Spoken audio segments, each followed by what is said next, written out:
সাধাৰণ ধৰ্মজ্ঞান সনাতন ধৰ্ম ব্ৰহ্মা বিষ্ণু মহেশ্বৰ প্ৰভুক প্ৰতিপল প্ৰতিক্ষণ প্ৰাণে মনে স্মৰণ গীতা ভগৱত পাঠ অধ্যয়ন সময়ে সময়ে সুবিধাক্ৰমে ব্ৰহ্মা মুৰাৰী ত্ৰিপুৰান্তকাৰী ভানু শশী ভূমি চুত বুধস্য গুৰুস্ব শুক্ৰ শনি ৰাহু কটব সৰ্বগ্ৰহা শান্তি কুৰু ভৱন্তু। এই মন্ত্ৰফাঁকি নৱগ্ৰহ সন্তুষ্টিৰ বাবে ভক্তিভাৱে বিশ্বাসেৰে প্ৰতিদিন ৰাতিপুৱা 9 বাৰ জপ কৰিব লাগে। পৰিষ্কাৰ হৈ স্নান কৰি গ্ৰহদোষৰ পৰা মুক্তিৰ বাবে বিশেষ উপকাৰী। ওম ভূ ভুৱস্বাহা তস্য পিতুৰ্বৰেণ্যং ভৰ্গো দেৱস্য ধীমহি ধিয়ো য়ো নঃ প্ৰচোদয়াৎ। প্ৰতিদিন পুৱাই গধূলি ভক্তিভাৱে 3 বাৰকৈ প্ৰতিদিন 108 বাৰকৈও একমালাও কৰিব পাৰে। সময় সুবিধা অনুযায়ী বিশেষ বিশেষ ক্ষেত্ৰত উপকাৰী মংগলময় এই বিশেষ গায়ত্ৰী মন্ত্ৰফাঁকি।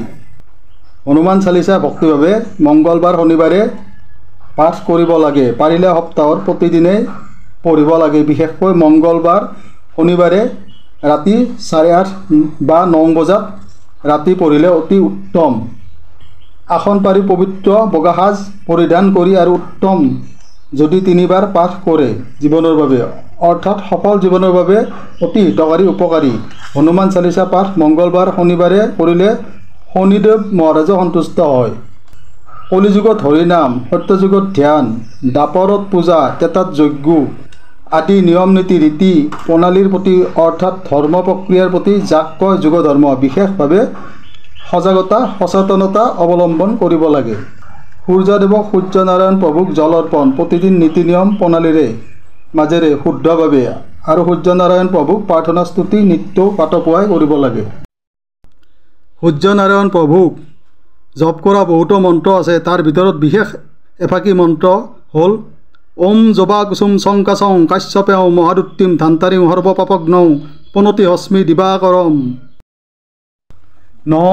দেৱী মা কালী লক্ষ্মী সৰস্বতী দুৰ্গা কামাখ্যা জগদ্ধাত্ৰী চণ্ডিকা পাৰ্বতী মনসা মাক প্ৰাৰ্থনা স্তুতি আৰাধনা পূজা সেৱা।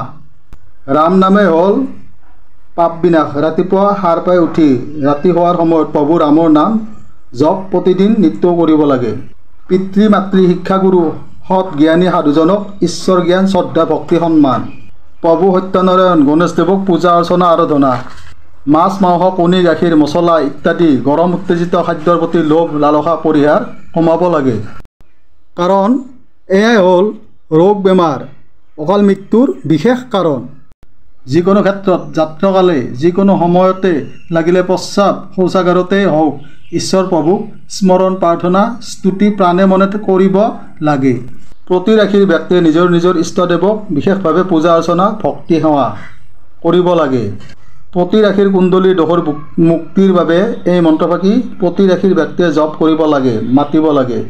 অচম বগচ চৰ্কন অচম বগচ চৰ্কন সুসৎ চিন্তা বুদ্ধি জ্ঞান কৰ্ম নিৰহংকাৰ অহিংসা ত্যাগ দান দয়া ক্ষমা নিস্বাৰ্থ নিৰ্লোভ সাহস ন্যায় শান্তি সততা সুচৰিত্ৰ স্বভাৱ শিক্ষা শিষ্টাচাৰ জ্যেষ্ঠজনক সন্মানেৰে জীৱন অতিক্ৰম কৰিব লাগে।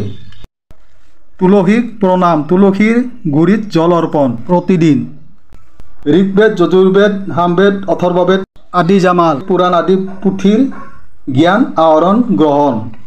মুখং কৰোতি বাচালং পংগু লংগু সততে গিৰিম যৎকৃপাই মহতং মাধৱ মাধৱ মাধৱ।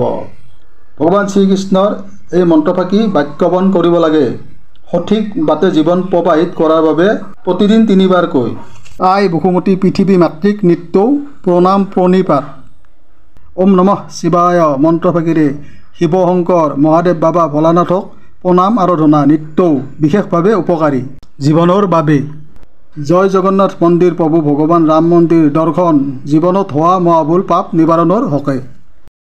প্ৰভু বিশ্বকৰ্মাক স্তুতি প্ৰণাম ধন কুবেৰক স্মৰণ প্ৰণাম।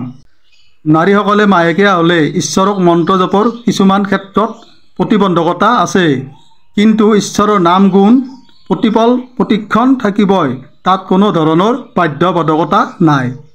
এই বিশ্বজননী ধৰাৰ প্ৰতি ধৰ্মৰ ধৰ্ম পদ্ধতিক সাদৰ সম্ভাষণ জনাই প্ৰতি ধৰ্মৰ ধাৰ্মিকে সততাৰে প্ৰভু ঈশ্বৰক একান্ত মনে প্ৰাৰ্থনা স্তুতি সেৱা কাকুতি ভক্তিৰে ধৰ্ম পালনৰ অনুৰোধ।